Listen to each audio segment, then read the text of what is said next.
about to do this exclusive interview with DAMM, homie. DAMM, homie. In high school, you was the man, homie. Tap in.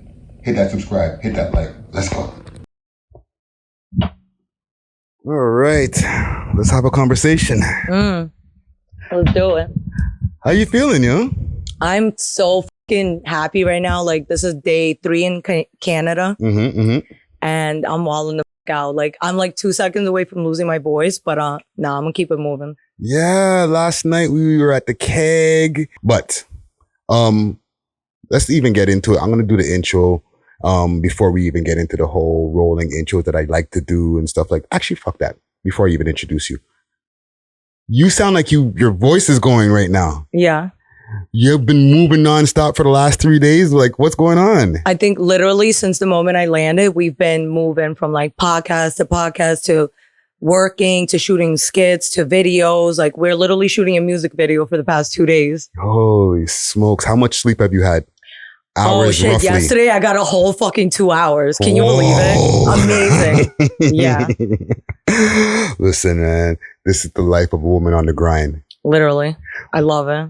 Well, let's introduce you to the people in the audience who don't know who you are. If they don't, they're living under a rock, right? But for the people who are in the listening audience, who is hearing this lovely voice, and for the people who are watching on YouTube, you know, make sure to subscribe, all that good stuff. And salute to our sponsors, Astro Pink. If you know, you know, hit them up on their Instagram, Astro_Pink, and on their website, myastropink.com. I'm fucking up today. But with no further ado, we have DAMM, homie, in the motherfucking building. So talk to me. You're a woman of many hats. Yeah. You're doing comedy.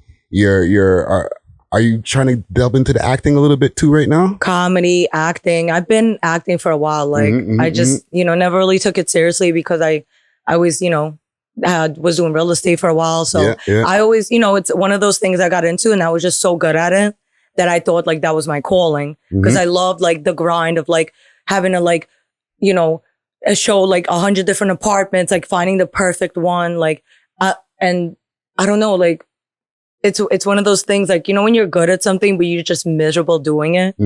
I just felt like, either way, no matter what I do, I'm going to make money at it, but I have to love what I do because I want to wake up every day, like ready to like go, so honestly, like, what was the question? No, it's just the things that you do, the many hats that you wear, right? Yeah. I feel like you don't have to just be one thing, like I do comedy, I do OnlyFans, I do acting. I'll do anything but make an NFT because that's just, no, thank you. But like, you haven't been approached by the NFTs? I've been approached by many and I just stood away from it because unless I fully understand something, I feel bad like selling a product that I wouldn't even buy. Yeah. Like I would sell things like, what would I like? I like weed. I like roll up, things like that. That goes with my brand. Like an NFT really wouldn't. So. Okay. So for the people that haven't gotten your full story, because I've been doing my research on the internets and I don't have a lot of interviews. You're doing a lot of interviews right now, but yeah, I need to get the full DAMM homie story, right? So you're born in Russia. Born in Moscow. Born in Moscow. Yeah. Now, you were living there, mom and dad, and from the research. Dad. Just dad, because your mom left at 5 years old? Yeah. When I was 5, my mom got up and left. She left me and my sister, who wasn't my father's, but he decided to take care of her too because he didn't want to separate us. Okay. So growing up, my father raised us and he always told me like, you're good. Like, I never felt like I was missing anything. And, because he was 2 parents in one, like he did. Like my father's the reason I do what I do now. Okay. A lot of people go like, oh, where's her dad? Because I'd be shaking ass. My father helps me film a lot of my skits, actually. Wow. Like my father literally is my best friend. There's nothing he doesn't know about me. Yeah. He knows more than like my homegirls know because, family's everything at the end of the day. Your friends are come and go, but your father, if you have a father, a woman needs that, like a man needs a mom. Yeah. A woman needs a father to teach her how to not be a fucking tatara. Yeah. Bro, if my father didn't raise me, I'd be a bozo to clown like the rest of these hoes, thank God. Yeah. I always say, thank God she left because had she stuck around, it would have been worse for me. Well, at one point you guys met again, and I want to get to that later in our history. You know what I'm saying? Yo, how do you know these things? Who sent you? No, I do my research. You know what I'm saying? And okay, even before we get to you in the teenage years, like, what was childhood like? In Russia, in Moscow, there's the three of y'all living together. So did your sister stay with y'all? No, it was us and then my grandmother. Okay. Like, I always had family around me, my aunt, my cousins, but it was like, from what I remember, it was always my dad and my two sisters. And we would always, every weekend, we'd do something, either, go to the amusement park. But in Russia, growing up, it was beautiful. Like, yeah, I really loved it. And then one day when I was 9, my dad just said, "Oh, we're going to America. We're moving." And I'm thinking, America, wow. The minute we landed, I'm looking around. I'm like, what the fuck? Like, what the fuck is this? It's trash everywhere. It looked mad dirty. Nothing like what you think America's going to be. Yeah. But, I had no choice. I was like, fuck, I'm 9 years old. Like, I can't fucking pick up and go back home. Yeah. But I guess every parent in Russia, their thing is like, if you bring your kid to America, you're basically putting them in a position to win. Personally, I think I would have been more in a position to win had I stayed.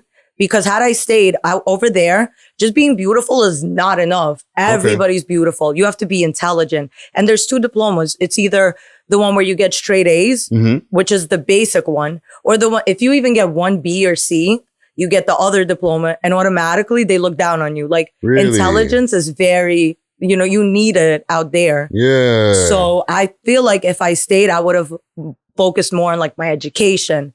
I would have been married, had like 5 kids by now, but that's not what my father wanted. He knew, like, for some reason from when I was little that I wasn't normal and I was never going to be normal.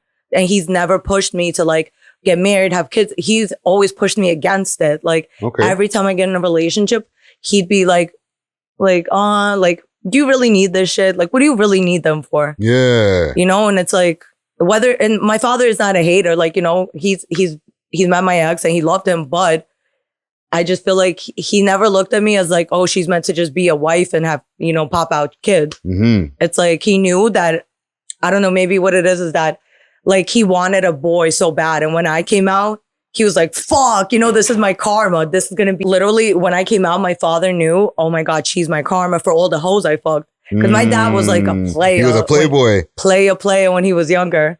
And that's what he always tells me. He's like, bro, you know how many women I've had? Like, until I met your mom, like, I was just doing me. Like, and he always put it in my head that don't take none of these men seriously until it's the one you're going to know. And the way you're going to know is nothing's going to bother you. Yeah. And it's like, I feel like he feels like if you're doing all this, making your own bread, it's like, you don't need to be with nobody, So, and he's right. What was your first job? I was a hostess at a diner in Brooklyn. My father actually forced me to do it. I graduated high school like 6 months early, and I'm thinking, yes, now I get to wake up at 3 p.m. every day and smoke until I got to get to college. My father said, oh no, you're going to get a job. You're not just going to sit at home and smoke. Yeah. So he drove me to this diner and was like, go fill out a job application. Mind you, at the time, he was giving me an allowance, probably what people get paid a month. You know what I mean? So I'm like, why would I get a job like and work every day to get $100 a week? And he said, because you're about to have a very nice life and I want you to appreciate it. And it was the best thing anyone could have did for me because it really humbled the fuck out of me. That until I got fired, that shit humbled me. And Why'd you get now fired? I feel like why? Yeah. Oh, because my fucking manager told me to clean something. I said, I'm not the fucking cleaning lady. I'm the hostess. And he said, get out. I'm like, all right, no doubt. The fuck? Like, who wants to be a hostess here anyway? And then that shit got closed down regardless and it burned down. So, suck my dick. Give a shit. You've always had the hustler spirit. Always. Have you always known that you had the hustler spirit, or is it something that you realized later, like maybe in your teenage years? I realized it later because when I was younger, it's like I've never been a follower. I've always been like a type A personality. And but the thing is, have I always been a what? I'm sorry. A hustler. A hustler. I wasn't as much when I was younger. Like when I was 18, going to college, my dad gave me everything. So his biggest fear was like, I don't want her to like, how's she going to survive if I'm not around? Like he was scared, like if something happened to him, I wouldn't like know, how to take care of myself. Yeah. And I think, I don't know what it was. I think once I started, doing real estate and then I moved on to this, I think that's what really made me grow the fuck up overnight. Because I didn't really know what I was getting myself into. I'm thinking, you know, people do skits. It's like, oh, it's all fun and games. And it's not. This shit got so much drama in it. Like, not as much as like rapper drama.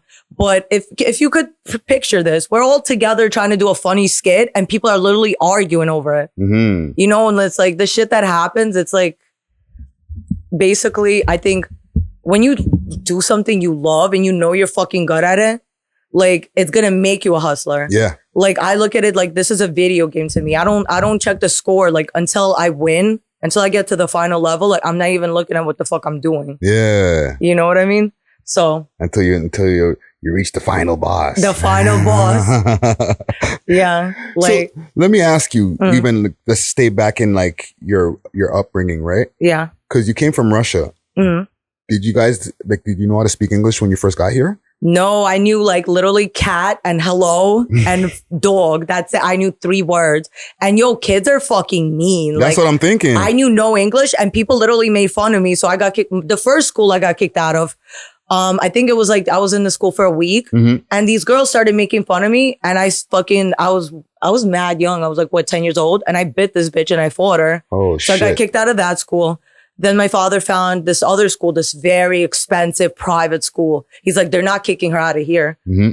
I think I got kicked out the day before school started. Damn. Yo, literally every school I ever went to. By the way, Adelphi Academy, fuck you and suck my dick. If I had one, please do. That's 2 of 5. Oh no, I got, if I'm a pothead, so I'm trying to, Bay Ridge Academy too. Okay. P.S. I'm going to give you a list later. But pretty much every school I ever went to, I got kicked out because anytime people made fun of me, like I was never a talker. Like I talk now, but when it comes to like trying me, I don't talk, you know, like. You just pop off. Yeah, I just pop. So it's like now I try to be chill because it's like you can't really be punching people and like, you know, for no reason nowadays. But that's why I smoke weed. 6 schools. That's what it is. It was, like 6. Yeah. That's crazy. So, okay, you got into the real estate, right? What brought you to the real estate? Because, you know, you were started at a diner. Is that the only job that you had before you got into the real estate? No, I've had plenty of jobs. Like I had, my favorite job, honestly, was a waitress. Okay. I was working at this hookah spot that I actually loved. And I started working there because I figured like all my friends come here anyway. Mm-hmm. You know what I mean? I might as well fucking get paid to just chill here. Yeah. Yo, it was the easiest job I ever had. Like, at the time I was going to college, so I gained like 30 pounds, the freshman 30. And my ass was like so fat at the time. And this is like before like BBLs were really fucking, it's either you had an ass or you didn't. Right. And I'm thinking like I'm fat as shit, bro. I would get tips for literally doing nothing.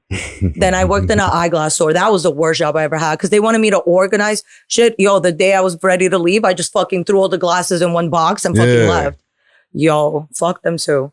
Wildin'. Well, what else? But real estate, how did I get to it? I think because before, while I was going to college, I would do music videos, like for fun, literally like, and a lot of girls like I would work with, they took it so seriously. Like those girls I started with, till this day, they're still doing music videos. And it's like, bitch, you're 45.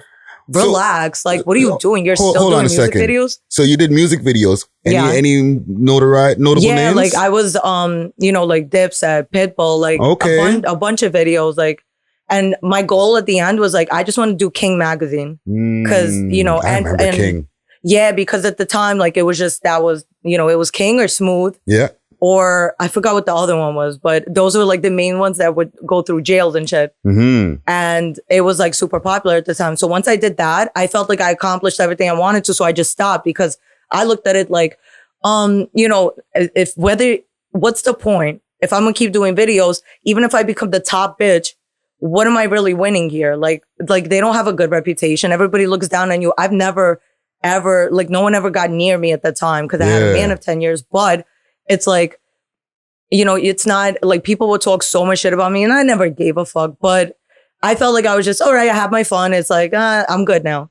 So but I had that mentality of like, when you do videos, you have to run around, like you have to go from casting to casting, like, and you got to know, like, so I felt like that's what real estate is. You're literally running from appointment to appointment and you got to figure out any way, like, let's say you don't have a key to the apartment, bro, like, someone that wants to rent that apartment or sell it, they'll climb through a fucking window if they have to. They'll climb through a chimney. Yeah. But someone that really don't want to work hard, it's like, they'll give up, you know? So I felt like I meant to do it. And also at the time, I think everyone was watching like $1 Million Listing, and it looked so fucking easy. It looks like you just show an apartment and you make fucking $500,000 off it. Yeah. That is not what it is at all. Real estate is fucking hard. And a lot of people actually don't even renew their license after 2 years. Okay. So that was my goal, was like to renew it. Once I renewed it, when I went to renew it for the third time, that's when I started doing videos. My father said, just to renew it just in case. And I said, no, I don't want to have a backup plan. That's it. Literally, whatever money I saved up, my father said basically like, just try. Like, and I told him at the time, nah, it's too late. Like I already started doing other shit. And he's like, bro, just please try. If anything, I got you. Yeah. And I said, I'm going to try, but I'm going to do everything in my power to where I will never ask him for help because I know I have it. And the fact that I didn't, people really don't know what it really takes to do this. Like, bro, all the money I had, I literally for 1 year was doing skits. I didn't make not $1 for 1 year. Okay. Every day doing it 5 to 10 skits. And you don't post all of them, but it's all practice or, you know what I mean? And it's like, every day you're working, and a lot of people can't work for a full year every day for free, but that's really what it is. When I started making money, let's say I'll get $1,500 for a skit. I'll take that money, buy myself a plane ticket to LA, go to LA for 3 days, stay somewhere, like try to collab with as many people as possible, go back home, maybe get a promo of that. Again, take that, fly to Atlanta, shoot with all those people. And you got literally, it never stops. Any money you make, you have to reinvest it. Yes. And that's the reason that I made the money I made, is because I literally had no plan B and I went full force and I literally depended on no one but myself. And I still feel like I'm lucky, even though there's no such thing as luck. You make your own luck. But anyone that thinks this is easy, it's like, bro, you wouldn't last, you know? Yeah. No, you have a really interesting story, and I want to get to the part now where, because we've gotten through the real estate and we're here at the content creation. Take us through the first video. The first video, I was literally just in my hood, like I was chilling with the weed man, and I was just like, we were just like talking, and I'm like, yo, let's shoot a video real quick. But I didn't tell him what I was going to do. I said, just go with it. Cause he's not an actor. So I felt like it was going to sound mad fake. He would have been like, oh, what? So I'm like, just go with it. I'm going to walk and you just call me and tell me, yo, cause in Brooklyn, that's like a normal thing. You walk down the street, guys are always going to stop and be like, yo, you want to ride? And you throw pennies at their car. You know what I mean? Or soda. But my favorite is a Snapple when they had the glass bottles. Cause the fuck do I look like? Yeah, I'm good. I really need a fucking ride, but I'm walking 3 blocks. So we went to record it and it was one take. I remember looking at it thinking, shit, I don't like how I look. But honestly, you can't move with that mentality. Is it funny or not? I posted it, like nothing really happened. And then a month later, it just went viral for no fucking reason. Like my family in Russia saw it, like literally, I think on Facebook, it got reposted 300,000 times. Wow. Then it went to Instagram, then it went to YouTube, and it was just everywhere to the point where I'm like, fuck, like now I'm the let me see your dick girl. You know, the video is basically me. Like, no, I know the video when you the dude says, yo, shorty, you want to ride? And then you jump in the ride and you're like, all right, so pull it out or something like that. Yeah. And everyone's like, wait, but that never happens in real life. I'm like, that actually happened to me when I was like 21 years old. I think I was by Peggy O'Neill's in Coney Island, and literally it was like a bunch of us, and this guy kept trying to talk to me, and I said, yo, I'll give you my number right now, but you got to pull your dick out in front of everybody. And he's like, I'm not doing it. I'm like, then I can't give you my number because you're not going to waste my time. So he didn't do it. And I always put that in the back of my mind. Like, men stay being mad thirsty, but if a bitch straight came to you and said, yo, I'll suck your dick right now, pull your pants out, they would never. They're scared. Like, a lot of men will just freeze up. That's like more porn star and type everyone stuff. would say, oh, I wouldn't freeze up. You would. Because I've done that more than once. And I've never had, I wish someone would say, oh yeah, here you go. Like, fuck out of here. You're telling me nobody took you up on your offer ever? No. You're crazy. No, because they think, they literally think I'm fucking with them. Like, what are you trying to cut my dick off? It's like, no. They know a camera's on them at this point. Yeah. Yeah. So, okay. So let's continue here. Right. At 18 years old now, you re-meet with your biological mom. I was 15. It was 15? 10 years later. 10 years later. So what was that like? You're in a bar and you guys met up? Like, what happened No, she there? took me to the Russian Samovar, which is like a Russian bar in the city. It was weird, like, because she's telling everybody I'm 21 years old. Like, why would you have your 15-year-old daughter who you're meeting for the first time in a bar giving me apple martinis? You know what I mean? I remember thinking, like, who is this bitch? Like, are you serious? Like, what's wrong with you? The next time I seen her, I was 18. It was my friend's birthday that I grew up with. And he's like doing life in jail now. And literally it was me and my 3 friends. And my mom came and was like, oh, it's my birthday. And it was my homeboy's birthday that I was doing life. So she's like, get in. We got in the limo. She came to Brooklyn to pick us up. We got in the limo, went back to the Russian Samovar. This is 3 years later. We smoke a blunt on the way there. This is still when weed, like, you know, like you would get arrested for basically smoking. Yeah. And it was considered like a drug back then, allegedly. And so I'm thinking, this is not normal. Like, I don't even take Tylenol with my father, but I'm smoking weed with my biological mother. Like, I thought like something's wrong with this person. Like, this can't be normal. But after that, I just, you know, I feel like I'm one of those people, I'll give you 100 chances, but I also will let you play yourself. Yeah. And once you do that, it's like, bro, at the end of the day, it's not really who gives you birth, it's who raises you. And my stepmother that my dad met when I was 12, that's my mother. Like, that's the woman who, anytime, you know, like, I need a mother, she's there. Even though I felt like I never needed it. And my father, him looking for a wife was, I'm not just looking for a wife, I'm looking for a mom for her. I never needed it, but bro, what I have is like, I'm very lucky. Yeah. You know, so in life, because think about it, at the time, that's fucked for my father, you know? Like, he's thinking, like, what am I going to do? Like, he's a single man, you know, like he has a full-time job and now he's stuck raising a little girl and like a fucking, a 5 and a 15-year-old. Yeah. And at the time, he was like, bro, I didn't know what the fuck to do. But look, in the end, it's like everything really did work itself out. And that's how life really is. Like, right now, you could be going through the worst shit of your life. Bro, 10 years later, you're going to look back and laugh. Don't ever think this is it. You know what I mean? Like, this is not it at all. Shit always gets better and better. But then life wouldn't be interesting if everything was always great. It's like, it gotta be a little fucked. It's gotta be peaks and valleys. You know what I'm saying? And even like, to wrap up like the family stuff, right? Does your mom know that you're popping on the gram and like you're an influencer? Since I was 18, I haven't spoken to her again. Wow. Yeah. Wow. Because I'm sure, like, you know, if she pops up, opens her phone and goes on any like social media, she might see you pop up on the Explorer page or something. You know what I'm saying? I don't even think she knows her daughter's dead. Like, I have my sister that she left with my father. She just passed away 2 months ago. R.I.P. And yeah, and she had a little girl. You know, I have to literally go to Russia now to basically sign paperwork to make sure she gets adopted because it's such a fucked up thing. And it makes you think, like, that's crazy, you know, like, you don't, like, I don't think she even cares, you know, like, but her daughter, like, I don't know, it's fucked. It was like 2 months ago and I think she overdosed or something. Damn. But my sister always had like one thing in my family, it's like, I feel like my mother's side was always like alcoholics, drug addicts.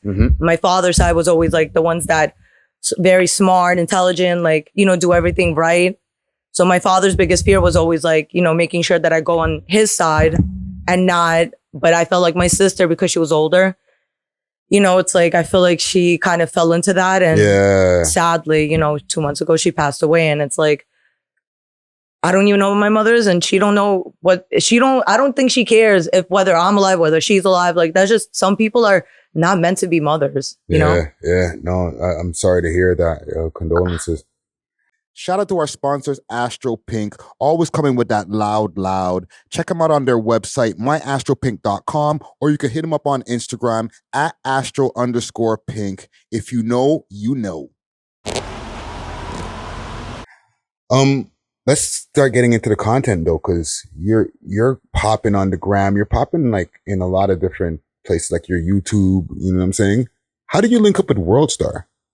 Yo, honestly, like, shout out Worldstar, by the way. R.I.P. to Q, by the way. R.I.P. to Q. Yeah. Shout out Joe. shout out Danny, shout out Pete, shout out Rambo, shout out fucking Alien, Persist, like everybody. Shout out Worldstar, Deadass, because they literally changed lives. Like I worked, my goal was always like the thing with Worldstar and people don't understand is they just want to see you work. Like they really could, them posting you could change everything for you, but they're not just giving that out. Yeah. Like they want to see people that work hard and are actually talented. And it's like, the way I linked with them is my boy Joe, like fucking, that's like my brother, at the time, like I was, what was it? It was like a lineup and we were like, I was getting posted every single night. It was like at nighttime. And I feel like I was just like, I started coming up with this thing called The Truth Is. Okay. So it's like I lay in bed and I just talk to the camera like I'm talking to a man above me and I'm basically saying like, the truth is, and I'll say things like, the truth is I'm only fucking you because the man I really want is not here or doesn't want me. And I just say everything a man does not want to hear before sex. Cold. And I think the truth is like little by little, like that. So it's like, you got to keep coming. Like my thing is I had to just keep coming up with new shit because, like the thing is Instagram constantly changes its like rules and guidelines and Worldstar has to stick to it because they're the biggest page on the internet right now. It's like, so they can't take the chance of anything getting deleted. So it's like every time my skits are super sexual and it's like, I always had to like really pay attention to like, what am I allowed to do? What am I not allowed to do? But, my thing is you have to just study like what they can post. Yeah. And another thing is a lot of times people make the mistake of like, if they're not getting posted, they'll try to DM and be like, oh, what the fuck? Like, why aren't you posting me? And it's like, the thing is, no one owes you anything in life. You know what I mean? Like, whether I'm getting posted or not, the people at Worldstar are my friends. They're family at this point, regardless. You know what I mean? And it's like, if that's not how you feel, you're not gonna last with that type of mentality. Yeah. You know what I mean? My friends, like my family at this point helped me. But at the end of the day, it's up to me to do the rest. Like now that I have a platform and I have the money to do anything I want, now it's my job to take it to the next level. No one owes me to keep pushing me forever. You have your time. And then what are you going to do with it? Either you could fuck it and just use it for clout, for attention, or you could actually make a career out of it. Yeah. Use it valuably. Yeah. So. And there's some times at one point that you went through some rougher times, some low times, right?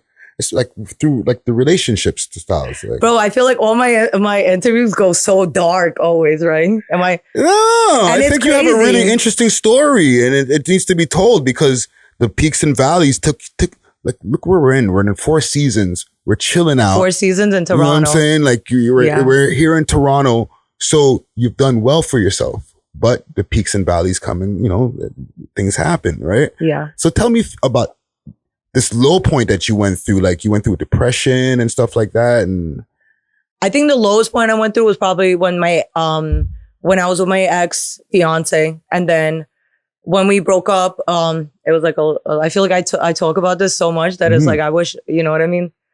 It was like boring already. But basically, after we broke up and I did a jail bed with him and all the drama and he ended up killing the girl he was cheating on me with the whole time, which that's crazy because this is the thing with women. You're dating a guy and a woman's biggest issue is like, he's not posting me. He's hiding me. Sweetie, a man could literally post you every day, have in his bio, I'm property of Amanda. He will still cheat. Like, it doesn't matter. I had a man who I was with every fucking day that was so much on my dick. I was like, how do you have a side bitch in Baltimore? That's literally 5 hours away. How? Yeah. Do you teleport? Like, when?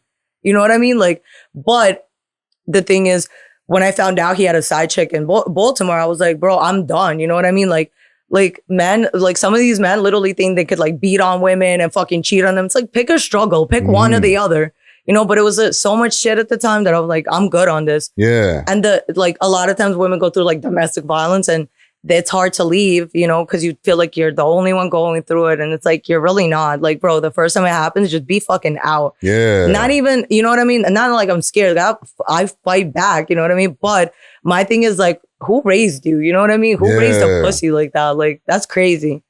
Yeah, because like he went away for 7 months. He came home and came back because he had 7 months left of his 10-year parole from beating the shit out of his baby moms from 10 years before I even knew about him.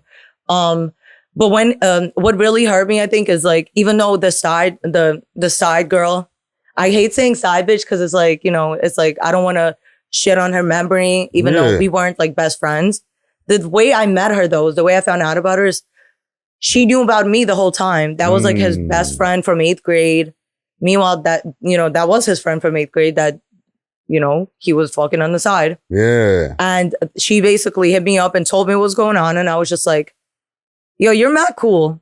And I started talking to her mad friendly because I feel crazy. Like if I would have been like, yo, fuck you, da-da-da, I would have not gotten no information. But me being mad cool, I was like, nah, like I could get whatever I need out of her then. So we had a conversation and yo, that girl was actually cool. Like at the end of that conversation, I was like, bro, on some real shit, if it wasn't for him, we would be friends. Yeah. Like you are cool. You're mad pretty. Like I literally said, I could see why he likes you. And I said, and I could tell you love him more than I do. She was okay with getting cheated on and I wasn't. So I said, bro, if you love him that much, he's yours. You can have him. Yeah. So he married her because I basically, stopped the engagement. And 2 months later, he would like start calling me, harassing me. And I was just like, I not with it. And then one day he just calls me and like is trying to link me and I just hang up on him. He goes to her family reunion where everybody was, her kids, like all her cousins, her mother, like her sister, like 200 people and shot her in front of all of them. Crazy. And went on the run, So it's like that really fucking hurt me just because she had 2 kids that wasn't his. And he always told her like the reason I can't be with you is because you have kids with other men. And it's like he despised her for it. And would always say like the reason he would rather be with me is because like I could give him a child like and not he don't got to take care of other people's kids. Yeah. The thing is like, bro, like, now those 2 girls got to grow up without a mother. Like, and she was a good mom. Her only mistake in life was just choosing the wrong man and staying too long. That's crazy. Because it could have been me, it could have been her, it could have been anyone. Like people always say it could have been you. It's like, bro, it wasn't gonna be me. Yeah. Because I'm not with that shit, bro. I'll fucking stab you before you ever even get near me.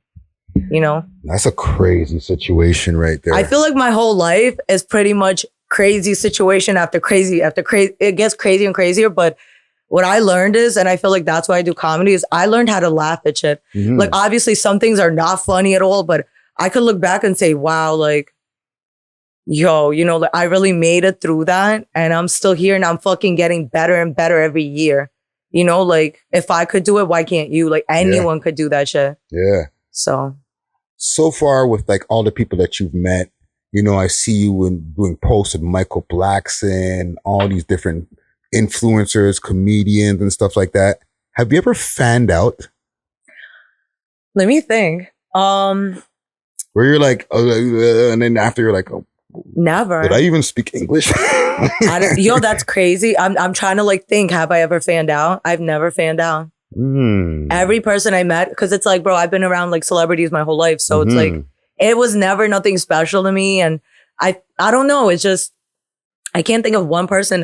I mean, so I don't fan out, but sometimes I will say like, oh, wow, this is cool. Like this is the person I used to really watch. Like, cause after all that shit happened, that's kind of the reason why I started doing Instagram is because I used to watch skits like going through my depression and it would like lighten my mood. Like I'd watch, CeeLo, Prince Z, like Daniel, fucking like all these people that now are people I speak to on a daily basis that are my best friends, So I think just no, I've never been starstruck. And, who would really make me starstruck? Shit. Yeah, like I'm trying to think. I don't know. I literally can't think of anyone. Okay. Yeah. What do you see as the final, like the big picture, like the final damn homie product? It's never going to be a final. No matter what I accomplish, I feel like I'm not there yet. And I think that's the only way not to ever fall off is to just keep going. Like I could make $1 billion tomorrow. I'm not going to stop. The end goal is basically, what's everybody's end goal? to be successful. You know what I mean? To like, to not have to ever introduce yourself to people, like to just be able to do whatever the fuck you want. Honestly, my end goal is to keep getting better every year. Every year, I gotta be better than the last. Yeah. I gotta look better. I gotta be funnier. My videos gotta look better. Like just the shit, I want to write, you know what I mean? Like I want to, everything I've been writing for the past 4 years, I want to come to life. And when everything comes to life and people see what I've been working on this whole time, you know? Okay. What's one thing, with all the things that you've gone through, the ups and downs, what's one thing that you wish you knew then that you know now? Basically, you know, when you're younger and your parents like want to be your best friend and you keep pushing them away because you rather hang out with your friends. What I wish I would have known then is how cool my fucking father is. Like my dad really is the shit. Like, and back then, you know, you go like, oh, dad, you're like embarrassing me. And it's like now, you know, talking to my father now that I'm older and we could talk about anything. I'm like, wow, like he's lit as fuck. It's like, I just wish like I appreciated it more. And we never went through that shit of like the teenage years of like the little arguments we had. Like, even though we never really argued, like I never really got beat as a kid, but I just wish I knew back then, like really how like lucky I was. Like you don't realize that till you're older and you look back and you see everything your parents do for you. And you're like, yo, like, thank you. You know what I mean? You didn't have to do none of that. You could have just fucking threw me in the trash and been smoking crack. Yeah. Like, thank you for not doing that. You know what I mean? Yeah. So that's my only regret in life. It's like just wishing I figured it out sooner. But the fact that I figured it out before it was too late is the best because, you know, make sure like spend as much time with your parents, your grandparents, because you don't know how long they have. Yeah. And those are the only people that really give a fuck about you, you know? So that's my thing. Oh, that's real talk right there. That's jewelry right there. Right? They say, yo, homie, damn homie. Yeah. And, you know, obviously, big up to 50 Cent, aka Curtis Jackson. You know what I'm saying? I know that's an inspiration of yours. Yeah. You know what I'm Growing saying? up, it's like all I listened to was Dipset, G-Unit, The Lox, you know what I mean? But G-Unit was my shit. Like I literally wore G-Units. You know what I mean? You had the like, sneaks? You had the Reebok sneaks? I had the pink ones. Like shit. That's literally my whole childhood. Matter of fact, that's how I still write skits. I have to listen to music from that time in my life. Okay. Like I literally listen to like Young Buck. Yes, I still listen to Young Buck. I don't give a fuck what nobody got to say. Lloyd Banks, like Tony Yayo. Like Tony Yayo's album is still fire. You know what I mean? Like I literally have, I literally still have a copy of like the actual album, like the Get Rich or Die Trying. I feel like everybody needs to just have that CD in their car, even if, you know, for no reason. Yeah. Like, and it's like obviously like the biggest inspiration, you know? No. Salute to 50 Cent and salute to you. Yeah. You know what I'm saying? Thank you for having this conversation with me. Thank you for coming here this late. Listen, I feel like, you know, you're doing your thing and you're going to be growing and doing more and more. And this is important to be able to have this nice, calm and like concise conversation so that people moving forward, they can look back and be like, oh, you know, you might get into the media and be wilding out, but then they could look back and be like, oh, that's how she's really like, yo. You know what I'm saying? Yeah. Yeah. No, thank you for doing this. Do you have any parting words for the audience? Any things you want to shout out, things you got coming up? Yo, thank you to all my friends out here. Like literally since the moment I landed, you think like you're going to another country and you don't know how it's going to be. Bro, shout out to Canada. Shout out to Toronto because since the moment I got here, literally my friends have been with me this whole time. Like fucking Moolah. Salute to Moolah. Rembeezy. Fucking Kevin from before they were famous. You know what I mean? Like the whole squad. Chromas, like all these people. It's like, and tomorrow we're linking more people. It's like, yo, just the way people in Toronto are, like, I fucking love y'all, appreciate y'all. And there's so much talent in the city. And I really hope me coming here pushes other people to come here and see because the past 3 days have been the best 3 days this whole fucking year. So I really hope other people come here and see what the fuck I'm talking about and get to enjoy this city. So thank you, Canada, for having me. Shout out all my friends out here. OnlyFans/DammHomie11. If we're filming the Chromas shit today. So tomorrow it's going to be posted by the time this interview comes out. Okay. Yeah, Damn Homie in the building. Make sure to follow her on Instagram as well. It's the Damn Homie with the check mark. No imitations, all right? Damn Homie 11. Damn Homie 11, all right? The one with the check mark, all right? So don't be following no other fake pages, all right? Yeah. And big salute to our sponsors as well, Astro Pink, at Astro_Pink on Instagram, myastropink.com. And yeah, man, we are off of this. Deuces. Thank you. Thank you.